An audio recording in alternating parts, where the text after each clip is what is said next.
Wala akong panahon para sa mga insecurities mo ngayon. I have better things to do with my time. Ngayon, kung ayaw mong maniwala na wala talaga kaming relasyon ni Clark, that's your problem, not mine. Excuse me.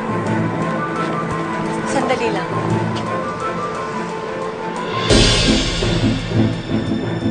Don't you ever lay your hand like that on me again. Or I swear... Olivia, hindi ako manggugulo. Nandito ako para magmakaawa sa'yo. Do you really think na maniniwala ako sa'yo? Please. Sabihin mo lang kay Clark na huwag niya akong hiwalayan. Audrey, that's between you and Clark.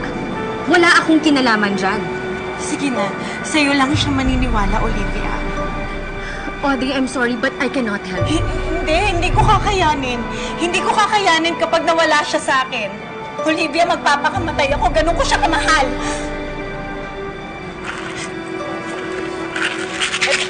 Iinumin ko lahat to. Mabuti pang mamatay na ako kaysa mawala siya sa akin. Ito, ganun ko siya kamahal. Ano ba? Audrey, stop! Ano ba? Bitawan mo yan. Ganun ko siya kamahal. Olivia, please. Audrey, ano ba? Bitawan mo to.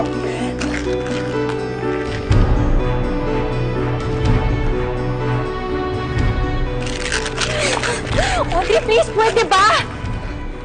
Hindi ito ang tamang paraan para ayusin yung problema mo. I tried! Paulit-ulit na ako nagmakaawa sa kanya. Dito na siya makipaghiwalay sa akin. Ikaw lang makakapagsabi sa kanya nun eh. Kung sasabihin mo sa kanya, naiiwalayan mo na siya. Wala nang dahilan. Pero iwan niya ako. Kami ng anak ko. Parang awa mo na. Audrey, look, I am no position to help you. Buhay niyo yung mag-asawa. Wala akong magagawa. Gagawin ko kahit ano. Kahit ano. Kung kaya ko lumuhod sa harapan mo. Kung kailangan halikan ko yung paa mo. Ito ba? Gagawin ko. Ayan. Ayan o. Audrey, ano ba? Please, tumulong ka lang. Audrey, ano ba? Stop! Stop! Ano ba? Tumigil ka na, please. Hindi naman ang kaya kong gawin. Para sa pamilya ko, parang awa mo na. Parang awa mo na. Sabihin mo naman kay Clark. Sabihin mo naman kay Clark. Bumalik na siya sa amin. Stop. Please, mama. Naman mo ka. Olivia, parang awa mo. Awa mo na. Awa mo na. Awa mo na. Tulungan mo. Audrey! Audrey!